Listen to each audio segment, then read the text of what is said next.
A very good evening and welcome to this edition of the Fourth Estate.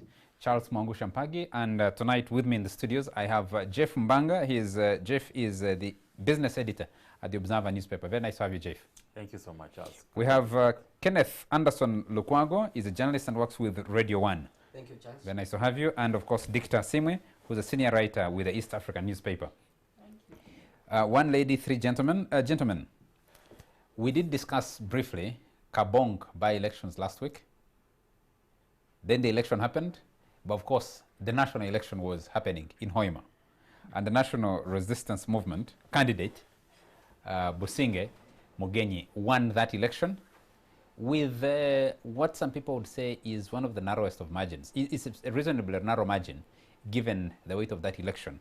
But some people are saying, did the opposition actually lose Hoima, or did the NRM win it? I know that's being a little bit cryptic, but let me start with you, Dictor. What do you make of this election, especially that all the major opposition players, for the first time, tried to demonstrate real unity, working together, came very close, but were still not able to protect and defend their whatever numbers they got?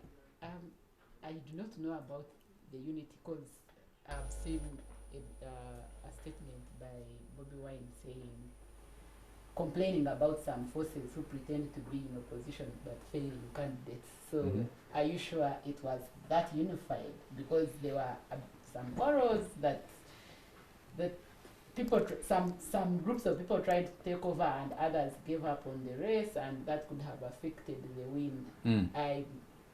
And that has been an issue, that there is a way certain members of the opposition operate, and it's too abrasive for others. So I am not sure about the unity, because from what I've heard, there are opposition leaders who went there planning to spend days, and then they went there one day and they were back. And like who? I don't want to start that war. So anyways, so that's one. But secondly, if it's true that the opposition was rigged out, there has been this argument that if you come together, you will win an election. But everyone is saying they were rigged out. And if that's the case, what's the point? Is coming together actually solving the problems the opposition faces? Would you think they would have performed any better, Kenneth? You would think they would have performed any better if they'd gone it alone, or if they'd put in 3-4 different candidates? For example, People Power could have put in a candidate, DFDC had a candidate, DP could have put in a candidate, UPC could have put in a candidate. Would they have performed any better? I don't think they would have performed any better, because I think from the start, the NRM was determined to win this election, because it has been on every election. Because it had serious implications on Bunyoro. You know, basically, Hoima is like the capital city of Bunyoro, and Bunyoro has been a stronghold. And given the talk that has been going on, that in fact that would have been like a referendum on the 2021 general election. So the NRM was determined to do anything possible, whether they would have brought multiple candidates or a single candidate, to win that election. So I don't think it was going to be very easy, either through the good means of winning it or through other underhand methods. Like you rightly said, because I've heard already there are plans to go to court, and this election might have to be confirmed by court, whether it was actually genuine or not, because we saw a number of things which were happening. We have seen some sort of violence. We saw videos where people were being got with pre-ticked ballots. So there are so many things that could eventually happen. But responding directly to your question, I think whether they had many, or whether they would have had many or only a single candidate, the manner in which the competition was staged was general against Jeff, you see, for many people in the opposition, they still think this was one very good performance, even if they didn't win the election. They could have won if they had addressed concerns like what Dictor has raised. Unit of purpose, focusing on the ball, and not getting the eye off the ball. But a difference of less than 4,000 votes in a historically deep yellow constituency like Hoima, with the investment that government has made lately, especially with the oil find, you have no better time to present a functional government to a people like you can do in Hoima, though the opposition tried to use the oil and the land grabs to package their message, which worked to their advantage. Don't you think the opposition can walk out of this, should walk out of this election chest thumping and saying, we almost got them, anyone on the edge? Yeah, I think the opposition,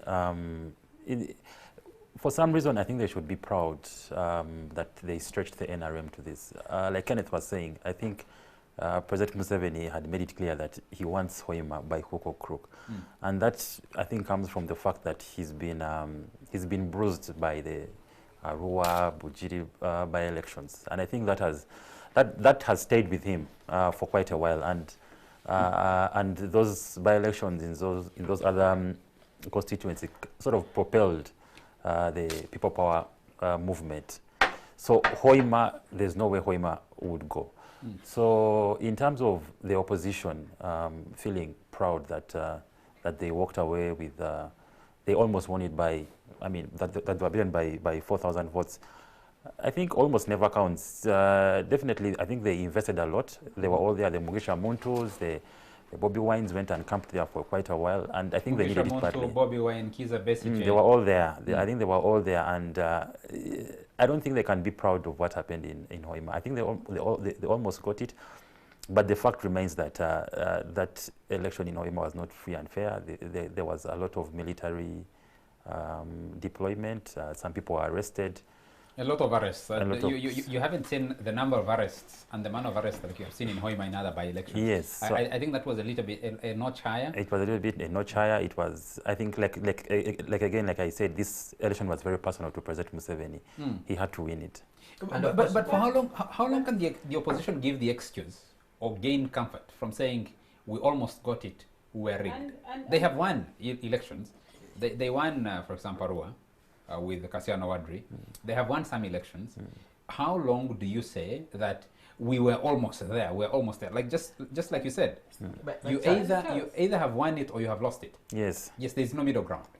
You can count growth in your supporters. There's a middle ground. Yes. There's a middle ground, of course. When you go into an election, you expect it to be free and fair, where people will go and have the right to choose the leader that they want. But of course, for how long would you wait for that? I mean, you've been participating in elections from 1996. So what did you want the opposition for? No, from 1996, you know that the ground is tilted against you. It's going to be tilted against you. Your adaptability and your ability to turn those disadvantages into an advantage is what defines your political success or failure. Yeah, yes. Charles, you know, I find it surprising that the opposition would even give rigging as an excuse, because it's true, rigging is happening, and to some extent, I think NRM has refined their ability to rig, while the opposition has stayed in the same place they were 1996, or if we want, let's say 2001. I'll give you an example. When FDC lost Shema municipality to Erioda, there was widespread belief that Erioda was rigged for. But he lost. But the woman went away, because the other thing is that these days it's very hard for courts to overturn elections in favor of the opposition. In Hoima, you see a voter turnout of less than 45%. If the president, I had calculated about 47%, but the president says it was 43%. It doesn't really matter. Yeah, and that's a decent turnout in a by-election. There have been by-elections where turnout has been 27%. No, Charles. Yes. If you compare it to Kaabong, I think Kaabong was what, 65%? And if an election is competitive, then it should attract higher turnout. So it's not true. That's because if you have that many people in a constituency canvassing votes, and somehow Kaabong, where there is no competition, returns 65% versus 40-something% in Hoima, it tells you there is something wrong. It tells you either the election people were not interested, or they were not interested in the candidates, or I don't know. But the point is, it tells you that there is something wrong, and the opposition has to figure out a way to fix, to catch up with the NRM. Because if you look at previous elections, you find that the opposition had so many opportunities where their people were rigged out, they went to court, they won, they went back. This, between 2016 and now, the only opposition candidate that has come through a by-election after a contestation in court was Paul Mwiru.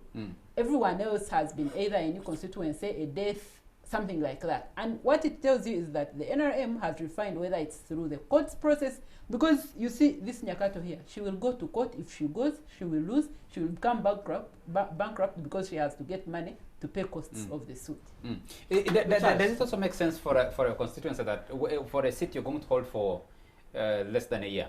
But Charles, yes. When you say that the opposition must also perfect their game, it's like we are glorifying some of the malpractices that go on in elections. For instance, there are certain things that we saw, like Dictator says the NRM has maybe perfected the way it's doing its things.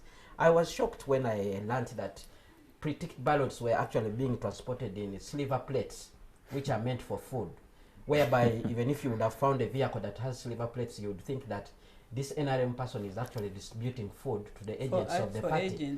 Yet inside the silver plates, there were pre-ticked ballot papers. So such a things actually we should not be glorifying them, that they should perfect and begin to cheat. When you go in an election, you want to go with fairness. You want to go and compete. Let the election be about the issues that affect that particular area. Like you rightly said, issues of land grabbing, issues of oil. There is one key issue that has been talked about in Bunyoro that remains unresolved.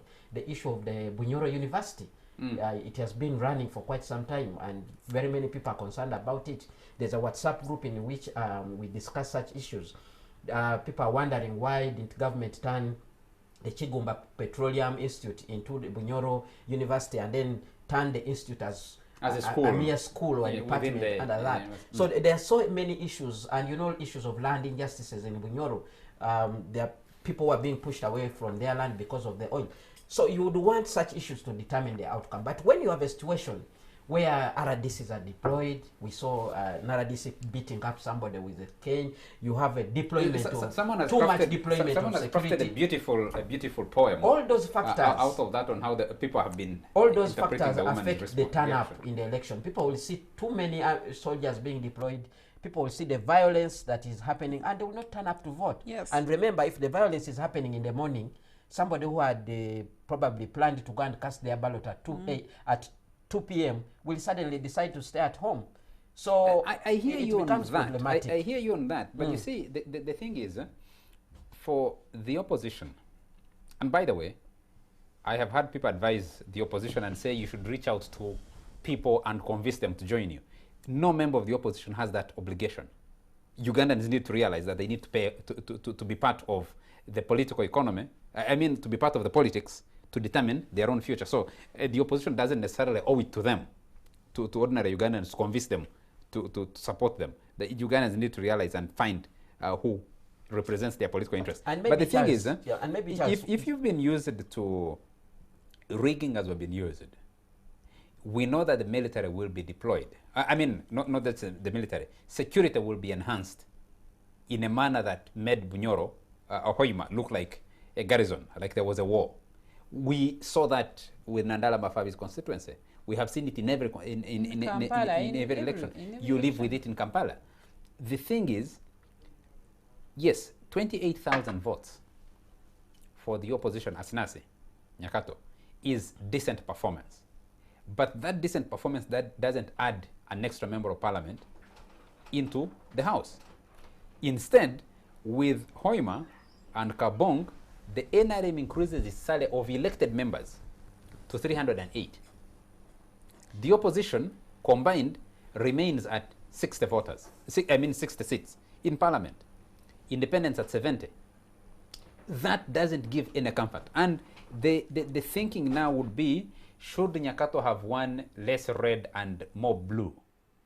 Should the color have been this? The statement that Bobby Wine and his team, the People Power, came out with, the comments that came from FDC, that tweet by Wafula Gutu, and the others, how do they help the balancing of representation in parliament? Because that's where the cooking actually happens. If you're going to influence politics, you need to have more numbers of the opposition. And the thing is, yes, the NRM and President Museveni have the advantages that they have. They're going to abuse the power that they have. They're going to abuse the resources that they have, national resources, to solidify their position, they hold on to power. How do you counter those? Charles, yes. You see, and I said here last week that the opposition should be prepared to lose worse than they did in 2016, in 2021. They are not plotting solutions to the problems they face. Sorry to cut in there. When we use the language of they are not doing this, they are not doing this, no, we are assigning this responsibility to a particular segment of society. Because me, I'm a journalist, and my only role in this will be to watch till whichever side goes whichever side. Very well because if I'm going to participate, then you have shifted. Yes. Okay. So in my case, I am a journalist, and I said last week they should be prepared to lose unless they sit and plot out ways to win. Because you saw President Museveni's statement today. He's thanking NRM cadres, and I guess that RDC who beat up someone. He's one of them. Yeah. And I guess that RDC who beat up someone. It means it's become accepted in the NRM to rig. The courts have gone along because the things that used to overturn elections don't anymore. One of the elections that was overturned after the 2016 election was the one in Nansana, where they handed an NRM candidate a seat without even going through the electoral process. There was also the final one in Komi, I think. No, I think it's Palisa. Palisa, yes. Yes. The other one I remember is Igara East, where the NRM candidate won, and then he turned rogue because he refused to support the removal of age limit. And then a case he had won in a lower court suddenly turned once he had stopped supporting age limit. These are things that are happening. These are things that the opposition has to look out for and figure out ways to deal with them. And in cases like Chadondo East, they overturn an election, make sure the FDC guy has a lot of debts to pay, and he's in jail, which means it's very likely that many candidates will fear going into an election or even contesting it because of all that. The system is working against the opposition. The opposition is still the same one in 2021 that thought just going through court, going through the court processes, or as Bobby Wine likes to say, overwhelming them with their nangamuntu will solve, national ID, I should have said, will solve the problem of removing this government if that's what they're interested in. But it won't. Yes. Jeff, I think Dicta raises quite fundamental issues. Anybody who is interested in changing the political landscape in this country must go on the drawing board and say, one, you cannot win favors. You cannot expect that the ground will be leveled just because you have said the ground is unleveled multiple times. What you saw in Hoima, this RDC slapping the woman, then pulling a stick out of his car and whacking at her, also shows you that even violence, even torture, despite the fact that former IGP Kahura is under sanctions now, and there are many Ugandans, especially in security, who of this world, like the United States, they will not be given a visa. They will just be denied a visa. They will not be told the reason why they have been denied a visa. Doesn't deter people from doing whatever they must do to force a victory for the ruling party. So how does the opposition respond? President Museveni warned. I saw that repeated by one of the NRM activists in comments on a story on NTV last night.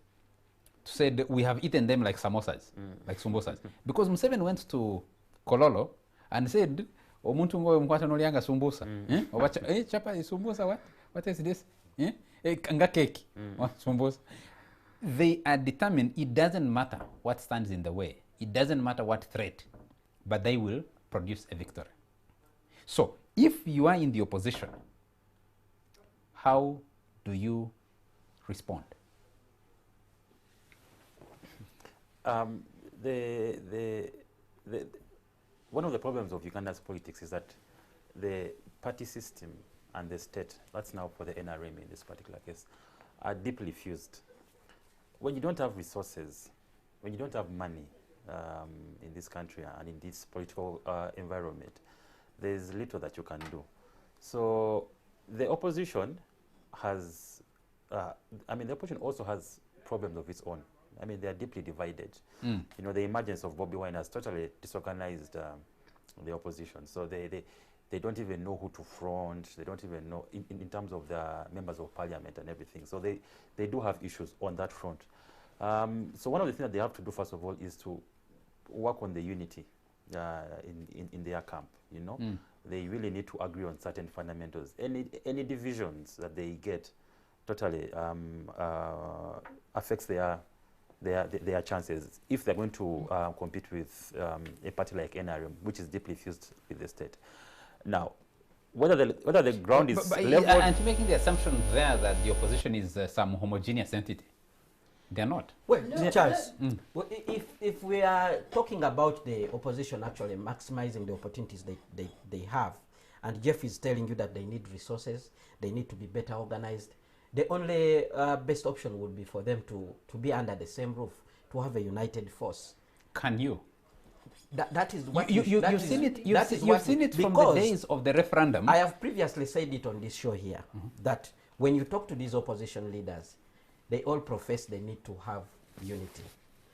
But I don't know at what point they fail to realize that unity that they are looking for. For instance, I was one of those people who are very happy when I saw them uniting. The reason I was very happy is because Uganda needs also to have a viable opposition, because they are the leaders in waiting. So you see, if they're united, they are able to provide a systematic approach to how they are doing things. The most unfortunate thing is that there are still those tendencies of selfishness in some circles, where one actually thinks that if I'm not the one leading this group, then it shouldn't be the other. But in other democracies where political parties have united, they have set aside those differences. Clearly, one can be able to tell by simply looking at what is happening on the political terrain that perhaps the clouds are smiling for A or they're smiling for B. So what you do, you set aside your differences, you sit down and negotiate an alliance that makes sense. But if you're dealing with an opponent... And I don't know why it is not working here, and yet they profess that unity is very important. I don't understand this thing of they are smiling at that one or the other one. I don't think that should be the basis of a unified opposition. I feel like the current fight we are having in the opposition is over who is the leader of opposition, for invitations in big international conferences, for little bits of money in some places, for an office in parliament as leader of opposition so that the government can allocate money. I feel like that's the only motivating factor. At some point when we discussed the issue of opposition coming together, someone came to my inbox and asked me and raised several elections that had happened, and a certain so-called leader of opposition had not appeared. And even right now, people are asking, why was no one in Kaabong? And it's because, you see, it can't be just a matter of people are smiling at me, or sometimes people are so strategic that they will only go to elections where they think there is a possibility of winning, so that then that smile can be seen to be reflected on a certain person. But the other thing that I want to talk about is the money. Jeff raises an important thing. The opposition needs to start raising money, whether it's through their supporters, whether it's through fundraising, all sorts of ways. And two, Victor, can you also qualify what that money would be for? Because one of the biggest problem we also have is having too much money on the political scene. Yes, it's also becoming a problem. But you see, I gave you an example of Kantinti, who, after having lost an election, probably through no fault of his own, is in jail because he cannot pay his debt. Okay. Have an insurance scheme for your candidates in case they have to deal with costs like that. have and that's one of the major things that forced Adiaka Nalebe to walk out of this election. She said she was not getting money and she couldn't afford the election because yes, there is a lot of money in elections. Yes, there are things you can do without money, but there are times when you need money, and your political party, the opposition needs to support that person. Let me throw back. Let me throw that back because we're supposed to take a break now. Number one, if you're dealing with an opponent like Museveni and the NRM, how much money can you raise to overwhelm a party and a leader who has access to state coffers? That's a critical question. Number two, when the opposition has tried to raise money before, what has happened? They've been sabotaged at every opportunity. When they tried to raise that money through mobile money, the cost of raising the money, because they said, I think it was FDC, they said, give us 500 shillings. The service provider would be retaining 300 shillings of that money. So how do you make sense of that? Number three, anybody who has tried to give the opposition money, directly or indirectly, mostly indirectly, they have to hide it as much as possible, or the state would unleash on them and would cripple them. Now, if you're faced with so many odds, how do you raise money? Is a critical question. But number two, Kenneth, this is a personal opinion.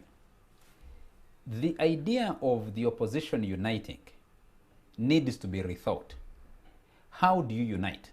Exactly. Because I think fundamentally, if the opposition presented, if you said the opposition should unite, what is each of these opposition groups putting on the table? Yes. Exactly. What supporters?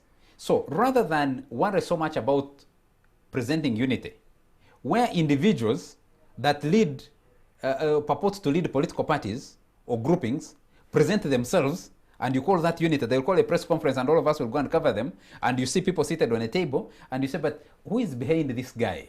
Who is behind this woman? Well, Charles. Does that help? Charles, that's exactly Yes. what I was trying to tell you. When you talk to all these dealers, they agree that they need to unite. But it seems they lack the substance of actually making that unity to glue. And that's the problem. You don't just do, let me tell you. And then that brings in the notion that Dicta put on table. Are these leaders really serious about doing what they talk about, or they are simply in the opposition to make money? I think strongly that these leaders need to have who they are leading to present to a unity table. Short of that, let them go back and build. Everybody needs to put something, a constituency on the table and say, this is what I bring to this unity discussion, not the individuals. We need to take a quick commercial break. When we come back, we'll be discussing, someone asked something. So we'll close this discussion on the by-election, the elections in Hoima and Kaabong. We haven't talked much about Kaabong. We'll talk about it after a very short commercial break. We'll be right back.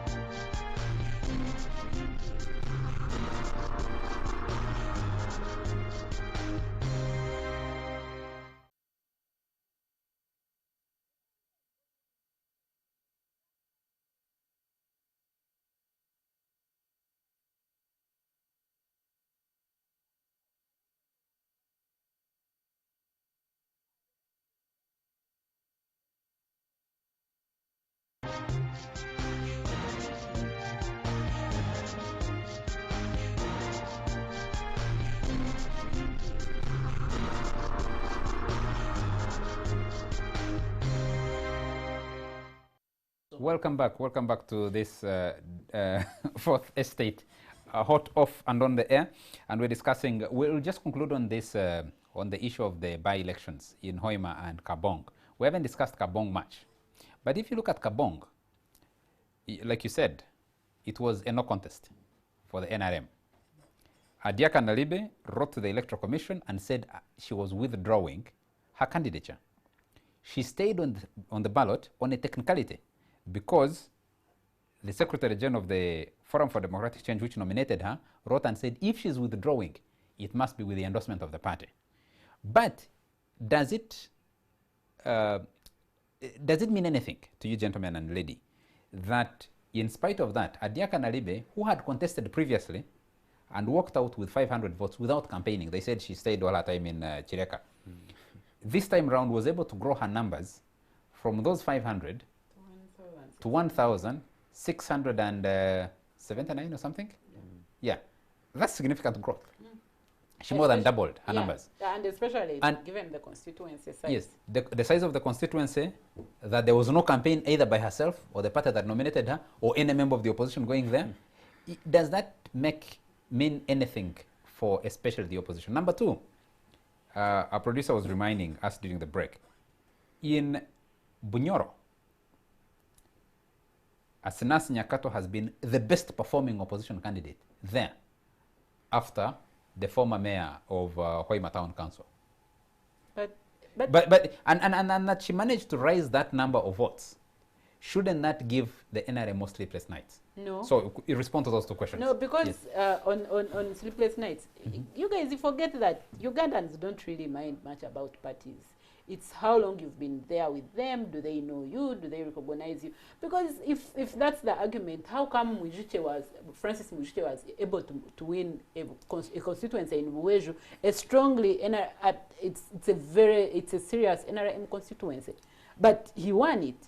So it's not necessarily. Isn't it also the fact? Isn't it also the fact that in many cases, Mwizuche, Nyakato would have decided either to run as an independent or to run on the NRM ticket. But that they are able to stick out and say, yes, Mwizuche, who's this lady of Rukunjiri?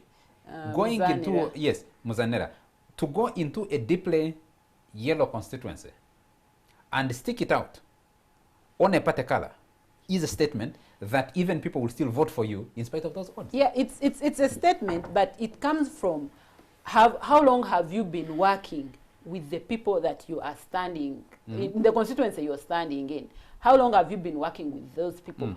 Do they know you? Do they recognize you? And that has always been the crisis of the opposition, that you do not have candidates like that across the country. And that's the point I was making about money and all that. If you have money, people will come to you, and people who are working to get a certain way will come to you and work with the people in their constituencies to win elections. So my point is, it's NRM is not so much popular because of the people they have. They are popular because of they can afford to go to the people and campaign and create relationships with them. And I also wanted to talk about there was an issue about money, whether the cost was worth it. It's not. At this point, it's very hard for anyone to make sense of the parliament or the leadership we have. Parliament rubber stamps whatever is going the executive wants. So whether it's one constituency or two in this case, or hundreds of constituencies, we are not as citizens, we are not getting value for money. And with this 1.3 billion that we spent in the two elections, it's no different. We are not getting value for money. But you can't get value for money if the parliament, if the house is so tilted. President Museveni promised to wipe out the opposition when he hosted Uhuru Kenyatta here in parliament. He made that promise in parliament, and you see moving towards achieving that goal. But what does that mean for the country? Well, Charles, first of all, I think there's a wave, and we will likely see it continue even at the 2021 general election. And a couple of people will lose seats in parliament. We know there is that, is it 80% turnover? Yes. Attrition rate. Anything between 67% to 80%. There's always an attrition. But I think this time it might actually be very, very big, because there are a couple of people that I know who are even going back to constituencies right now and apologizing for the stand they took on lifting the presidential age limit. One of them was the Minister of State for Water. What is his name again? Chibule was in his constituency, I think last week, where he was actually apologizing and telling people, I did touch it, but now I've brought mattresses, I've brought what, please do forgive me, and so forth. So there are so many people who are... Interesting for somebody who's still who's an incumbent so and even a member of cabinet. There is likely to be a wave. And also the situation in the country, there's so many things that are happening that are forcing people to actually feel that perhaps there needs to be a change, and it varies from regions. Like in the beginning, you talked about Bunyoro having issues with oil and so forth. Of course, there are leaders in Bunyoro who, unlike other areas, have remained silent about certain things, about the demands that are being channeled through the kingdom, what they want to see being done in the region. So each region is progressively getting agitated because of the reasons that are affecting them. So I'm looking at a wave that is likely to happen. There are some constituencies where some MPs clearly know it, that they might not make it back. Then you asked a question about Kaabong, and maybe even Hoima, the elections. One of the things that I actually saw that came out that gave me some concerns is actually the number of invalid votes. You saw in Kaabong the number of invalid votes were actually more than what the FDC candidate got. Yes. And to me, it also points to a challenge of civic education. I don't know if this gap can easily be addressed, because it seems people are willing to get out there and vote. There's a difference there, Kenneth, between civic education and voter education. That one I know. So there have been efforts. Voter education seems to be very, very low. But even voter education has been limited to civil society. And yet it's the Electoral Commission. It is supposed to be the responsibility of the Electoral Commission. Exactly. But they try to do some work, but I think the Electoral Commission sometimes spends more time fighting with organizations that do voter education for them. You remember they suspended SEDU for some time and then brought them back on board. Yeah. But I don't think anybody has done more work than SEDU to do voter education. Civic education is housed at the Uganda Human Rights Commission. Whether it's ever been done, I have absolutely no idea. So those two things to me are very important: civic education and voter education. But I was looking at the numbers for Hoima on invalid votes. I am not sure it's because the numbers grew so much this time around. It doesn't make sense. It's not possible that people became less voter educated than they were. There is something else. I am not sure. But the other thing is, need to scrutinize those invalid votes. Yeah. And I'm thinking maybe if they go to court, it will be one of the demands they have. Because Hoima was bigger, it had Chikukube, which as a result of the separation, they lost about Chikube. Chikube district. Yes. They had another district, 90,000 votes or something. But 90,000 voters went, 60,000 voters, if you talk about people who actually voted, went away. But the invalid votes were less in 2016 than they are now. So invalidity of the votes, I actually wouldn't blame it on absence of voter education and civic education. It could be a strategy? No. It's a huge statement on our investment in universal education. I mean, because you can't at one time be celebrating that you've been able to move so many people into class, and then when it comes to something as basic as casting a ballot, you demonstrate so much illiteracy. Yeah. It's a huge statement that when you go to campaign on the campaign platform, we brought UPE, we brought USE, now everybody is educated. Yeah, that's an interesting thing. UPE was introduced in 1997, meaning everybody who has walked through UPE, majority of the voters are young people. They have gone through some education. You're making a huge statement about that. Gentlemen, I'm afraid we need to move on. Just one last thing on Hoima, which was also interesting. The NRM party did call the election at around 9:30 a.m. PM. Yes. They had a tally center. At around 9:30 p.m., their tally center was projecting a certain trend of things and the results that they confirmed. And even some NRM people started sending congratulatory messages on social media. So what surprised me most is when the Electoral Commission announced the final results at 3:30, they were the same results. And you're talking about organization efficiency. Maybe that's why the president was congratulating. I don't know if the NRM was the NRM tally center was more efficient than the Electoral Commission. The president was congratulating. I have heard one thing that the NRM is beginning to sell a narrative. The 52% is significant for Hoima, because Hoima is deeply NRM, has always been. But after that election, I have heard that a narrative is going to be propagated I have heard also about for some time to talk about the margin that is likely in 2021. that he will win, but with a less margin. With a less margin. You know, as well as I think 2001, those projections about margins. I'll be interested to see how my auntie, Mary Carol Kruth, does the projection, because she does those projections. We might win by this percentage, 75%, So they set about a margin and work 70%. towards Set it. the margin and work towards it. We'll be Calculate watching it that very closely. We need to move on, ladies and gentlemen. The National Social Security Fund released their numbers, and during the members meeting, annual members meeting on Friday, announced this year's interest rate for members. I can confirm that immediately after, they sent out messages to say this is what has been announced. They're doing very well on technology. This is what has been announced by the minister. Even before the minister made the announcement, we knew that it would be 11%, and the money would be credited on your account within a week. I received a message this morning saying they have credited my account with this interest. It's of course much lower than they gave last year, but from 15% to 11%.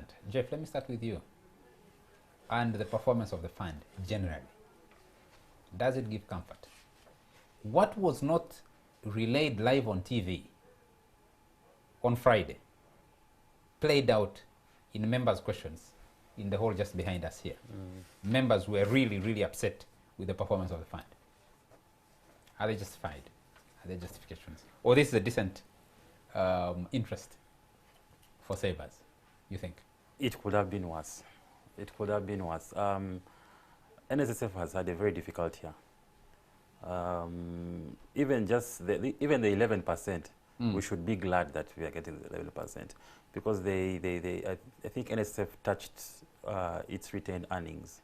You know, there's always some money that the fund sets aside, which is called retained earnings. So they had to go, I think they wiped up over 300 billion of that money to just be able to pay the 11%, to just come to a point where they'll give what you would maybe call a decent rate.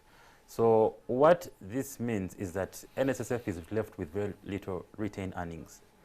So what this means is that over the next 12 months, NSSF has to do quite some bit of work. It has to be very aggressive in the market to try and make some money, generate as much revenue as possible.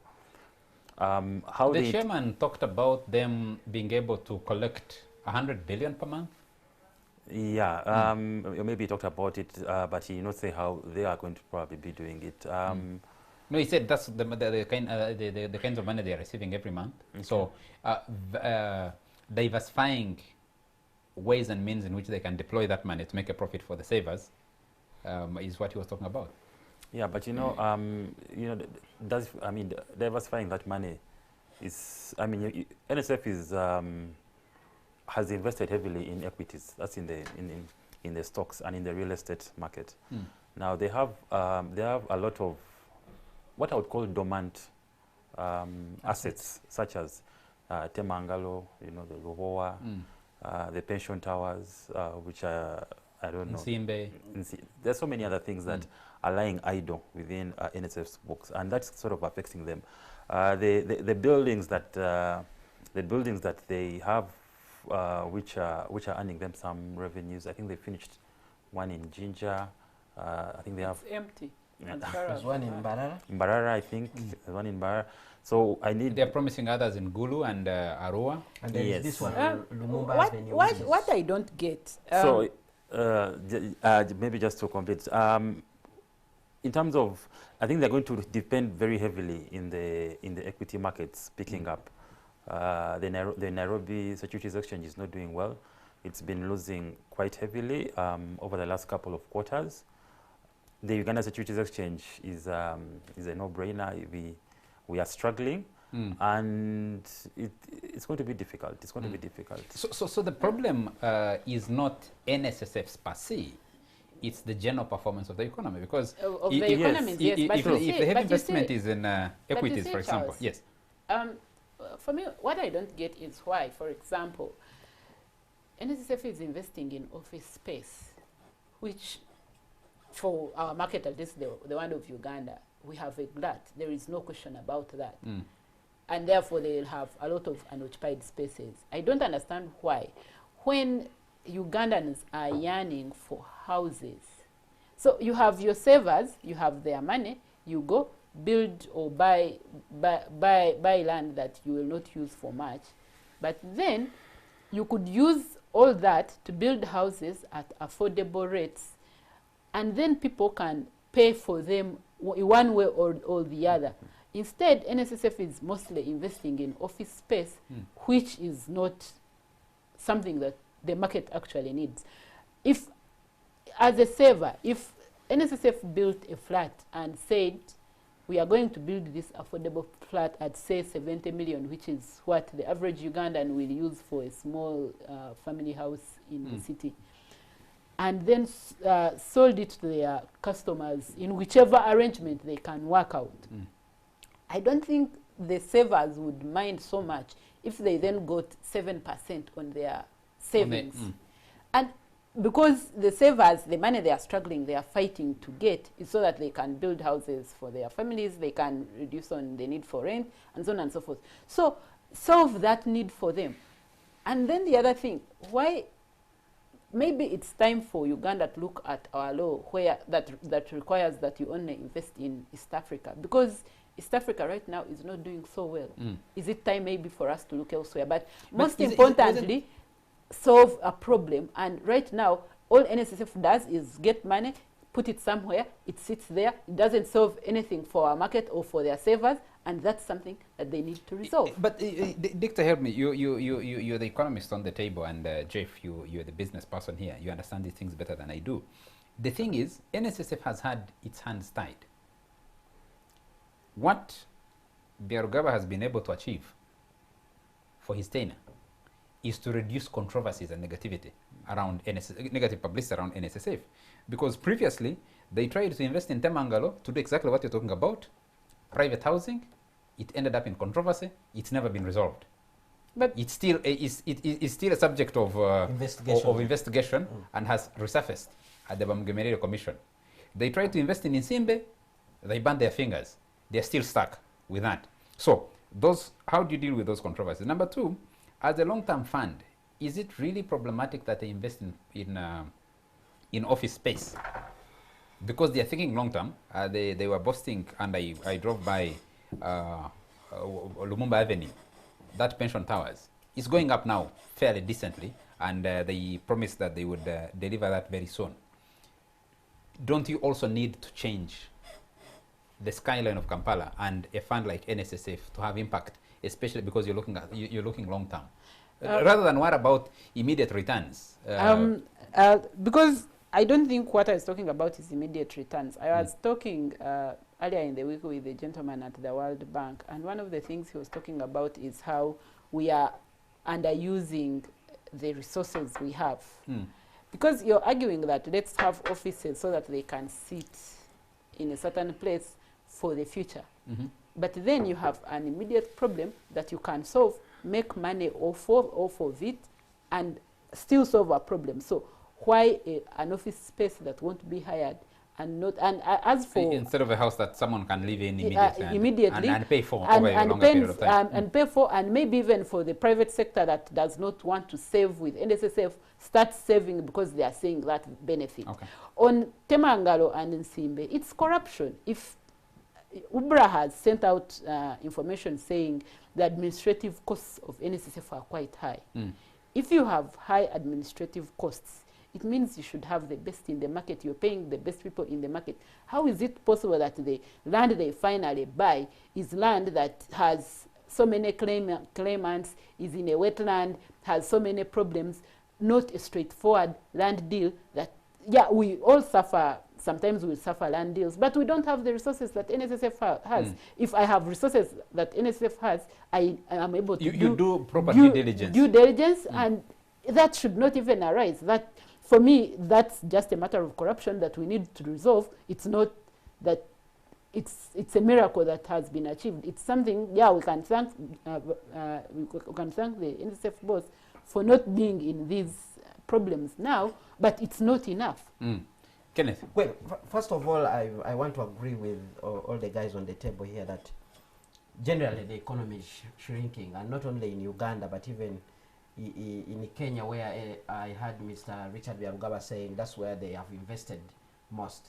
So if you have that kind of situation, the returns on the investments that you have made will basically not work out. And even if it is in the real estate, I don't know if there are a number of people out there who have the financial mass, or given the way the economy is moving, to actually buy houses. And we all know that what most people actually rate as cheap and decent accommodation, sometimes it is expensive, because we know, for instance, National Housing has done some houses around. We know some private companies in real estate have also done houses, which they actually designate as cheap, but by the time you go there, an ordinary Ugandan cannot afford it. But Dictor did raise something very important here that I also heard people from the trade union actually talking about. They're actually saying the money that NSSF keeps should somehow, there should be reforms that this money can somehow benefit the savers in the meantime, because the needs of people vary. There are people who actually need decent accommodation now, and they have been working for the rest of their lives, but they have not been able to raise resources. They can't qualify for a loan, but their money is in SSF. Can there be reforms that you can construct a house and find a way of offsetting it from their savings? And then they are happier, they are able to benefit from it. It also helps that person maybe to make some savings. The money maybe they were paying on rent annually or something like that can be invested in something else. So those are some areas that we need to look at.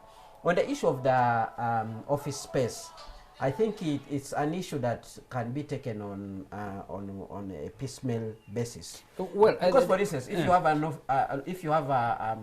a plot of land like on Lumumba Avenue, what else can you put there apart from an office block?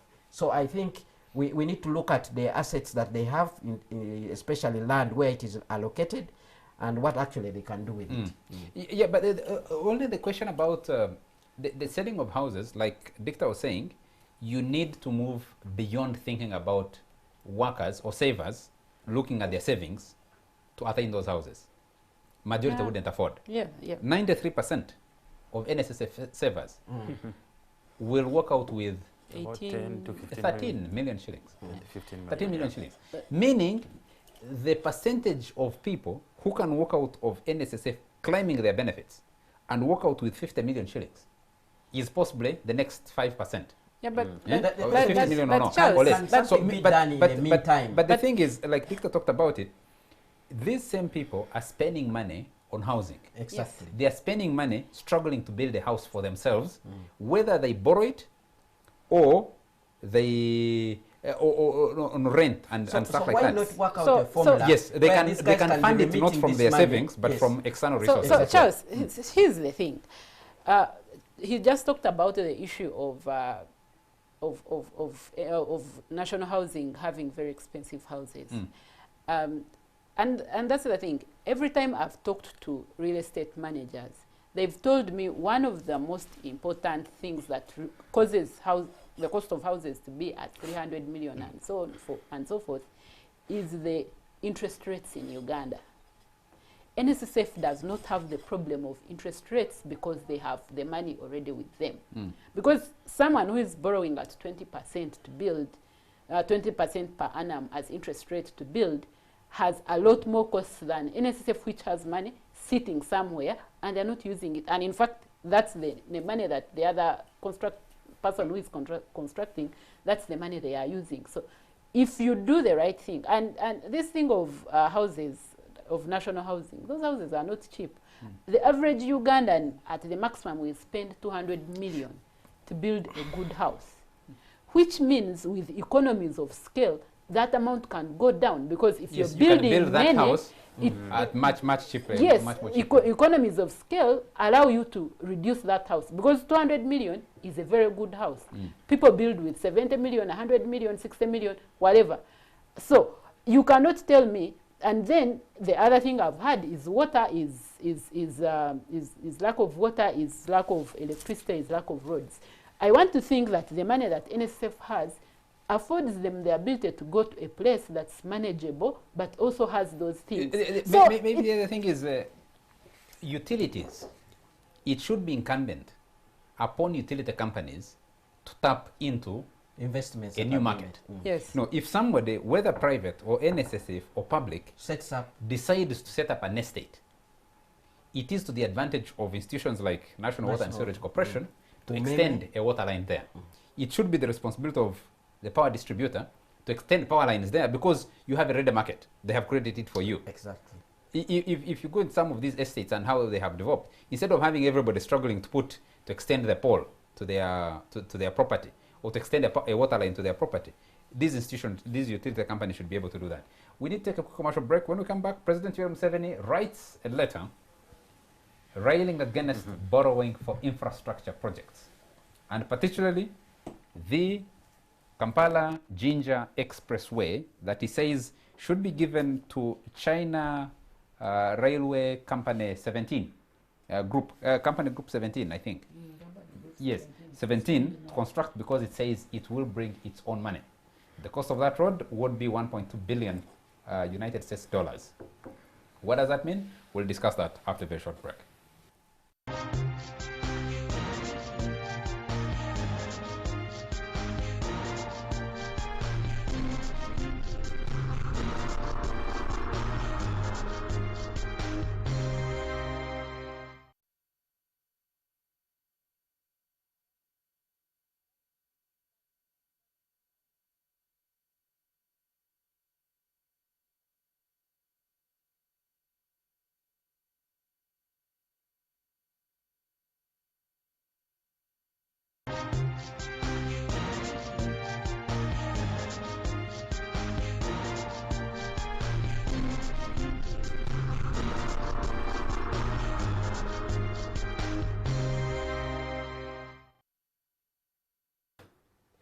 Welcome back to this last segment of the Fourth Estate.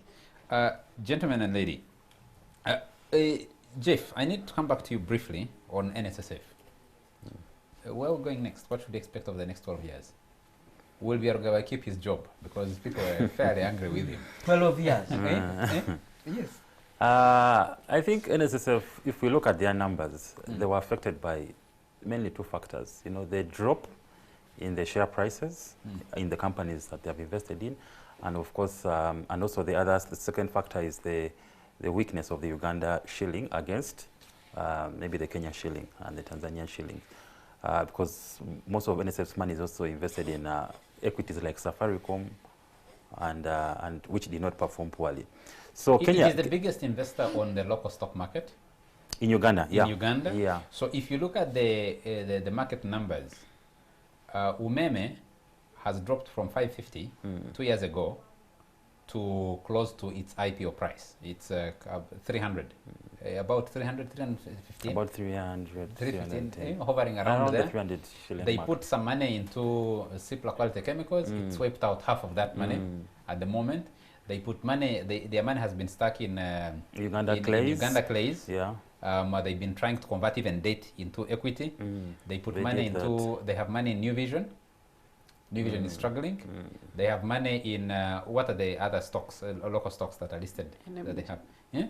No, I don't think they have shares there. I'm not sure if they have shares there. But most of the local companies in which they bought Stanbic is not doing so badly. Yeah, because I think it had dropped significantly to 11 shillings. Now it has gone up. It's hovering towards 30, 29. It will be also interesting to find out whether actually the government is also paying back. So no, by the way, government is the it best. Paying back? No, government is the best place to invest, because. But is it paying back? You know, it is not the best necessarily, but it is the safest place to invest. But you know, the central bank rate has been dropping, meaning that they're losing money on that as well. If they were buying these government securities at 18% like they were buying. Now they're buying them at 10%, 12%? At Yes. 14% last year, which is better. And we also know government delays to pay. No, but Well, government... if you, NSSF doesn't But need the that way money the because budget- it's collecting decent money per month from savers, it doesn't need that money that is investing in long-term things. Yeah. I mean, the equities market, if you look at the Kenya, the Nairobi Securities Exchange, so Kenya will be going into an election season around 2021, ahead of the 2020 elections. Of course, they've been, Raila and Uhuru have kind of mended fences, so it may not be as controversial as 2007, but we have the Ruto and Gideon Moi factor coming in. So the Kenya election, you know, the Nairobi Securities Exchange is very sensitive to the political climate of that country, and that affects how the stock market there happens. So you expect, you know, the tension that's growing around, you know, Ruto's candidature and Gideon Moi coming in. So expect the political situation in Kenya to have, I think, an effect on the market. In Uganda, we are heading into an election. Our currency is normally, the Uganda shilling really strengthens when we have a lot of foreign direct investment coming in. But now the oil, the oil project is on hold for probably 6 to 12 months. You don't expect much happening in the oil industry. And that FDI is not coming in. And also, we are also heading into an election. So the investors are not bringing in, won't be bringing in out of money. In so fact, those who have money here will be converting it into dollars. Into dollars. And holding it or taking it out of the country. Thank you so much. And probably weakening the Uganda shilling further. So NSF is going to have these two, I mean, the two factors that affected them are still going to play out in the next 12 months. So it's going to be tough on NSSF, and they do not have that much surplus money again to offer. They may not have that much surplus Jeff, what money. you're saying is that this is what is likely to happen to the entire economy, because you don't expect that the stocks will improve in their performance over the next year. Yeah, most of the stocks, most of the stocks on the Uganda Securities Exchange, the fundamentals do not. Even some like probably Stanbic, which has very strong fundamentals, you know, you'd wonder why the stock is not moving as high as it should. So our market is not sensitive. I think you know that. Because you only have a small proportion of that stock held by retail investors. And the institutional investors that hold a lot of that stock. So whether it is Bank of Baroda, Stanbic Bank, National Insurance Corporation, New Vision, Umeme, now Cipla Quality Chemicals, you don't have a lot of flotation. No, Cipla, because it's a recent IPO, you have flotation, but they're not takers. Yes. So it can't perform. BAT Uganda has been stuck at its price. There's no activity virtually for the last 4 years, 5 years. It's about that. But, how do you expect activity in an economy where the money that people are holding is actually for survival means? People are holding back money because they're trying to make ends meet. The priority becomes feeding, accommodation, school fees, and a few other things. Nobody is actually thinking about investment because the money that is circulating in their pocket I would disagree is with very you a low. little. Dicta should be in a better position and Jeff than I am. But I would disagree a little with you. It's just that the people who have the money do not want to risk the exposure of putting it in a formalized system where it can be tracked. So there are people who have money. Yes, there are many people. Majority of the people are survivalists. But those who actually have money, we see it in the cars they drive on the roads. We see it in the houses people are putting up. But haven't you also had reports that actually people are investing outside Uganda? Yes, we see it in people are doing holidays. You find it in bars. That money is available. You can see it. Go to any bar tonight from now until the next weekend. People are spending that money. They are not investing it on the stock market. They are not investing it. And that's because, and I think, in a way you're right. And that's because there are not so many products on the Uganda Securities Exchange to invest in. When you have more companies coming or listing shares on the market, even the civic education that you spoke about, even the education about the need to save money in stocks, even that education sort of widens, and you have more people. You have that kind of money that people are spending in bars, probably coming to the market. So we need the government to ensure that companies like MTN, for example, list some shares on the market. You will see the people who you think don't have disposable income, you'll see it coming in the market. MTN, Airtel, those national operator licenses should have been conditional. I was talking to a bank, a Pan-African bank, just the other day, and I was asking, they've listed in some places and Africa import-export. And the guy asked me, so you want us to list here so that what happens, like how much money can we get out of here? So sometimes companies just don't think there is much value on the Uganda stock exchange. No, I think sometimes they're being deceptive because they want to control their shareholding. They don't. No, they don't have exposure. Because look, they have now, like in the case of Africa Import, they have invested in they have listed on the Mauritius Stock Exchange. They are going. They were in fact one of the people they were going to meet is NSSF to convince them to invest in them. So they are willing to take shareholders. They are going to international markets and getting money. And this is a bank owned by African institutions, so it's not so... No, I think if people looked at the success of those who listed, like Stanbic, it was overwhelming for this market. They were overwhelmed because it was oversubscribed. The only stock that has been undersubscribed or was undersubscribed was Cipla. The others were oversubscribed. If what the shares that are offered are oversubscribed, it means there is hunger in that market to invest. But I think in a particular, I think what Jeff was saying here, it all goes back to also maybe the trust or the hope that the people that are going to buy these shares have in a particular entity. How would you explain why Stanbic was oversubscribed and then Cipla is not? I think, and why is he also suggesting that if MTN was to list, very many people would come out and buy. So I think maybe people are able to tell that the type of this industry is a viable investment or not. So it all goes back to the kind of products that are actually being put on the stock market, like for the benefit of viewers. Was it last week? The last week we did run a story in the East African about the struggling Nairobi stocks, and no, this week we're running that story this week of the struggling Nairobi stocks that. Some of these are going into administration, others, some of those companies, because the economy has been really bad. But gentlemen and lady, let's drift quickly. Some of this discussion touches into that president's letter. Matia Kasaija, the Minister for Finance, we understand has communicated his reservations about the financing model to the president. The financing model for the Kampala-Jinja Expressway, that now the president says money shouldn't be borrowed for it. There are even more fundamentals that he seems to smother over or play lightly with. I don't know what is influencing. Dictor, you've read the president's letter. What is the president exactly saying? He says, don't borrow. I have always said don't borrow. We shouldn't borrow for...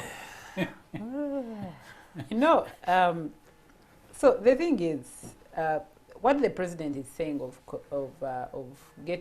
a company bringing its own money and then collecting it through a road toll is something that has always been on the plan. I remember when Kajina had just taken over at URA, at Uganda National Roads Authority, she hosted a big event in Munyonyo for particularly that road to get investors to look at what's possible, and that was in 2015. To get investors to look at that road, and because people have to bring money and then construct that road.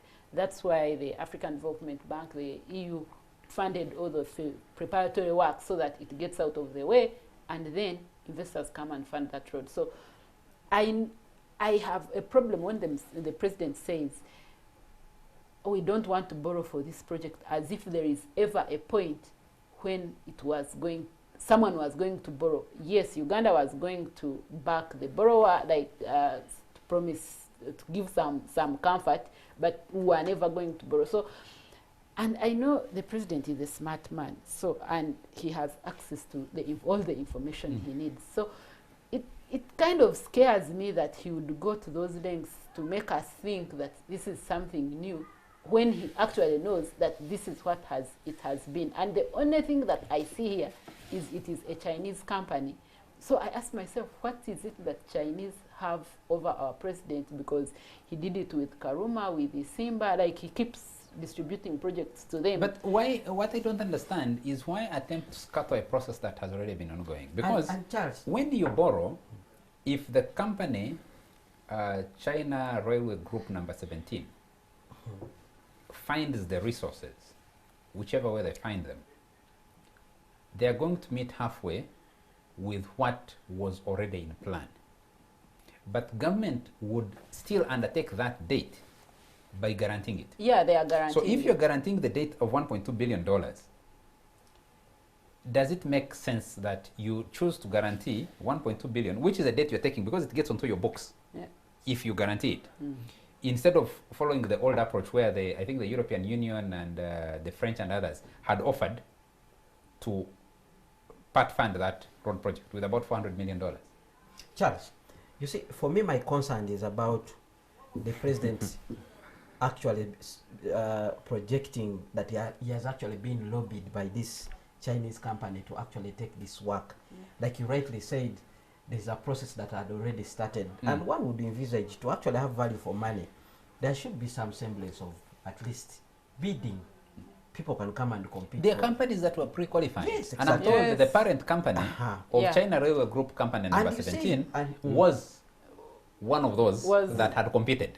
But it didn't get it. And now the president is like, no, let's throw out the whole process. And yet we know that what he's claiming that China, CR17, what they are going to do, it's what was always going to happen for that road. So what is it that the Chinese have over the help me understand it, I don't understand. And then Charles, yes, this reminds me of the controversies that came up on the contract of the standard gauge railway. You remember? Until when a letter emerged in Parliament that it's actually the president who had issued a directive that a certain Chinese company be given this job. And do you know why? Because they had promised to give some money which would help to strengthen the UPDF engineering brigade. And you see, there's this notion or this argument that I also found out when Parliament was investigating this matter, that when Chinese are actually quoting figures for certain contracts, they include in what they call the official corruption. Money that is money that one would actually think is corruption, but they actually say it is intended maybe to do this for you, to give you capacity building in terms of maintaining this road and things like that. At that particular point, that official corruption seemed to have swayed the president to actually say, let's give these Chinese people. I accuse the president of being corrupt. What are you saying? I'm not saying, right, it wasn't qualified directly as corruption, because the president, in that letter, it was suggested that these people are promising to give us a hand in developing the engineering brigade, which we actually envisage would in turn be in charge of maintenance of the standard gauge railway. Help me understand what the president is communicating. Break this down for me. Where the process is, the idea is you build a toll road that connects Kampala to Jinja, but you maintain the old road for those who will not pay the toll to run as quicker. Pretty much the same thing we have done with the Entebbe Expressway. If you want to get to Entebbe quicker, you get onto the expressway, pay a road toll, and you're in Entebbe in a few minutes.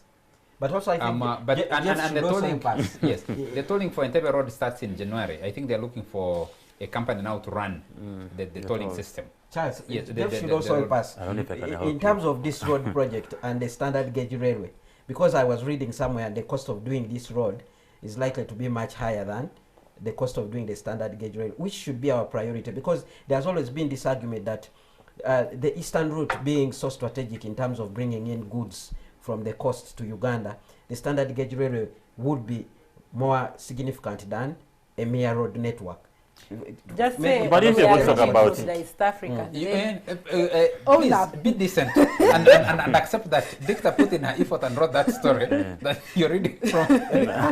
I wouldn't say clearly that. I think I read it from Dicta has written the Opera News. Opera News. Yeah, they picked the story from East Africa. Actually telling me that Dicta wrote the story. It will be the most expensive one, more expensive than the Entebbe Expressway.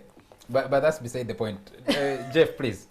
We have little time to get out of here. No, I mean, like Victor was saying, I think President Museveni is, I don't call it being smart, he's just maybe trying to be diversionary.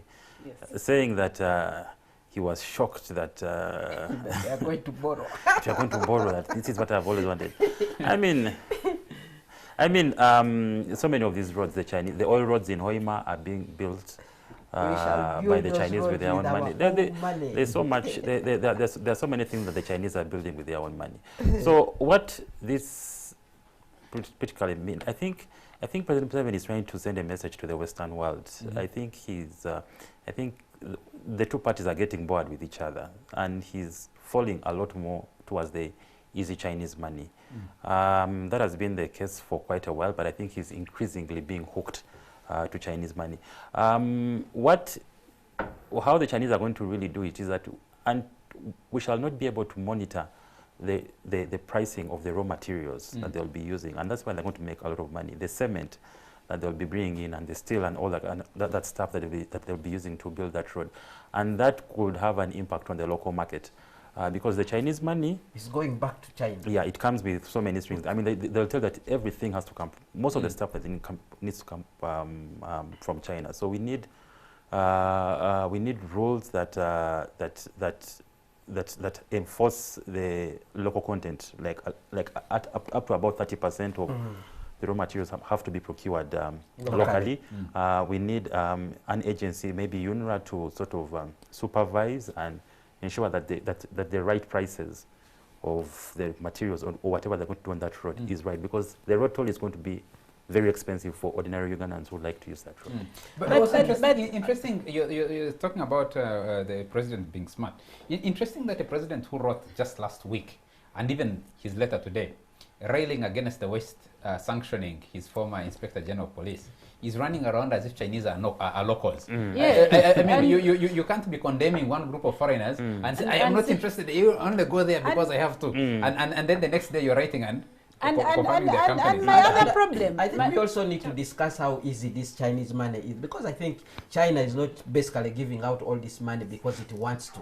There must be things tied to it. Yeah, Chinese are being strategic about their money. They are not just throwing money around. So like Jeff said, one of the things that we have to remember, and that goes into the economic problems we were talking about earlier, is that infrastructure has previously been used after the World War II, for example, in the US.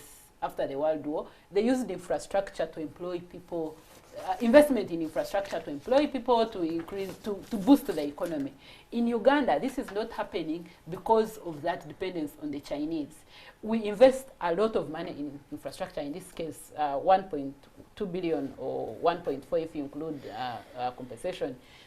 And all this money is going to go back to China through the cement they buy, the steel they buy, and then after that, the Chinese will start milking us, or those who manage to drive the cars, that is, they start milking us for us to pay back that money. So you're employing Chinese in Uganda instead of on infrastructure you're going to pay for, instead of employing Ugandans. And I don't know why the president does that to us and himself, because he has to also campaign. I just don't understand. I find this extremely contradictory. Well, Charles, I'm afraid we're supposed to be getting out of Charles, here. you will say that I'm saying that the president is corrupt, but also this reminds me about the issues that Honorable Sam Kutesa had when he was UNGA president. You saw what happened. A certain amount of money was passed on to him, although they later said it was going to a charity, but part of it was actually to open roads for Chinese companies to actually come and directly negotiate with the president about how they can undertake such projects. So clearly for me, I really find it hard to believe that. The discomfort is the debate you have had about the Lubowa hospital project, which Uganda is guaranteeing the borrowing. Same now, you guarantee another one. You have essentially taken on that debt as a country. Yes, that's true. Because should the company fail to pay, like this road, government is supposed to guarantee so they can that there will be enough traffic willing to pay the road tolls for them to recover their money. Exactly. In Lubowa, government is supposed to guarantee or guaranteed that there will be enough patients being treated through that hospital for the investors to recover their money. I don't know. You're driving the government of China owns the road, and in the end, if we fail to actually pay, what is happening in other countries could actually happen. Gentlemen and lady, we need to move on. We need to move on. Makerere University School of Journalism and Communication celebrated 30 years. The famous Mascom class, the Mascom school, 30 years of teaching journalism. A quick comment from each one of you on that. And then if you want, I would have loved that we discuss a little bit more about the troubles that Donald Trump, the Donald, is going through in the United States of America, and Boris Johnson with Brexit. But yeah, the feeling is that we have enough problems of our own that we can only enjoy that for entertainment, given that Hollywood comes also from the United States of America and from the West largely. So the drama around Brexit. And Boris Johnson may not survive the next few weeks. Will be very exciting. You might have Nigel Farage re-emerging on the market. By a quick comment, and then we just successfully hosted the 64th Commonwealth Parliamentary Conference in Uganda and participated at Wunga. You're talking about Wunga. Personally, I'm excited, biasly. I'm excited about the king being there and all the people he's been meeting during Wunga. But you said the king as if there is only one. Eh? There is one I'm loyal to. Okay. Yes. So, Jeff, 30 years of Mascom at Makerere? Yeah. Congratulations, Makerere. I was part of class 2004. I was there 2001, 2004 in the Mascom class. Had quite some memories there. With very, very good lecturers. Charlotte Kawesa, the Semogere Chazes, trained us to become the kind of journalists that we are. But yeah, more needs to be invested in the Mascom department. The quality of journalists that are coming out is a little bit worrying. We need to see some new plans on how they are going to tackle that problem. Journalists are saying the quality of those of us who are already in the field is also worrying. Yes, a quick one on CPC. A quick comment on CPC. CPC was good. I would have loved the conference to be tied to maybe the tourism industry, some strategies. Like they tried to do. I saw Ajarova taking them. I don't know how much they got out of it. A quick one from you. Yeah, congratulations to the Mascom department, but I also want to agree with Jeff here that the quality of people they are churning out, they need actually to double their efforts in the practical aspects of it, because some of the people who come out for internship, when you are interacting with them, when you're trying to sort of train them on what actually should be happening in the newsroom or in the field where they're supposed to go, you see a certain serious gap, and I think that particular aspect needs to be addressed. And as far as CPC is concerned, my biggest challenge to them would be to actually implement some of the good resolutions that they passed. One of them is Parliament's becoming a vehicle to promote good governance, human rights, and all these things. I would actually want to see the Parliament of Uganda rising to the occasion now that we are going for the 2021 elections. There are issues of reforms, there are issues of dialogue that need to take place. I would want to see the Parliament of Uganda actually taking the lead and making sure that we have a good deal in terms of implementing the resolutions. Dictor on Makerere and CPC. Let me congratulate Makerere University Mascom on their 30 years. Since people have talked about the quality of graduates, let me talk about the fact that journalism in general is suffering, and since they are a university, they should be coming out with solutions on whether it's the issue of financing investigative journalism or coming up with the innovations we need to have journalism functioning in this country, because the truth is it's not just the graduates from Makerere, it's also even us, the practicing journalists. There is a bit of there is some problem that there are more journalism schools than Makerere, so don't blame Makerere. No, because Makerere has birthed the other journalism schools because that's where their lecturers are coming from, and so on and so forth. But also, and it's the same problem. Let's just say journalism in Uganda is suffering, and it would be nice if the universities who are invested in research start coming up with innovative ways for us to CPC? On CPC, did I say earlier that Parliament is it's a dark hole that we keep throwing money at? I'd say the same. It would have been nice if they just restricted that all that traffic jam to Munyonyo so that the rest of us don't suffer. It's good that continue to live our lives. Yeah, we continue to live our lives. It's good they've done the expressway. They can do Serena, Chigo, and Munyonyo and the others. Have hotels around there so that the safari. And in Entebbe. Yeah, they stay there. They don't bother the rest of us. It would really be nice. So well, we appreciate it. I think CPC unleashed traffic that you can you can't imagine. But on Mascom Makerere, congratulations to the School of Journalism and Mass Communication Makerere, and they're decent people working there. They're producing some good students. But you see, it's a conglomeration. What we're blaming Makerere for, in terms of the quality that is being churned out under other universities, tells of a story of a country.